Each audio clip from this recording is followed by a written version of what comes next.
સોમવારે વહેલી સવારે રાજસ્થાનના જયપુરમાં સવાઈ માનસિંહ હોસ્પિટલના ઇન્ટેન્સિવ કેર યુનિટ વોર્ડમાં ભીષણ આગ લાગવાથી 6 દર્દીઓના મોત થયા હોવાનું અધિકારીઓએ જણાવ્યું હતું। તેમણે જણાવ્યું હતું કે મૃતકોમાં 2 મહિલાઓ અને 4 પુરુષોનો સમાવેશ થાય છે। એસએમએસ હોસ્પિટલના ટ્રોમા સેન્ટરના ઇન્ચાર્જ ડોક્ટર અનુરાગ ધાકડે જણાવ્યું કે ટ્રોમા આઈસીયુમાં શોર્ટ સર્કિટ થયો હતો, જેના કારણે આગ ઝડપથી ફેલાઈ હતી અને ઝેરી ધુમાડો નીકળ્યો હતો।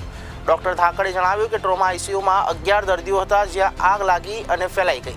ટ્રોમા સેન્ટરમાં બીજા માળે 2 આઈસીયુ છે, જેમાં એક ટ્રોમા આઈસીયુ અને એક સેમી આઈસીયુ હોસ્પિટલમાં ઘટના સમયે 24 દર્દીઓ દાખલ હતા, જેમાં 11 ટ્રોમા આઈસીયુમાં અને 13 સેમી આઈસીયુમાં દાખલ હતા। ટ્રોમા આઈસીયુમાં શોર્ટ સર્કિટ થયું અને આગ ઝડપથી ફેલાઈ ગઈ હતી, જેનાથી ઝેરી ગેસ લીકેજ થયો હતો।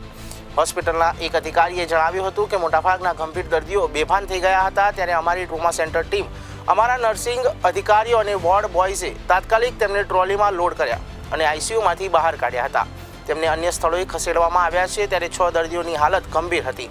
અમે સીપીઆર દ્વારા તેમને પુનર્જીવિત કરવાનો પણ પ્રયાસ કર્યો, પરંતુ તેમને બચાવી શકાયા નહીં।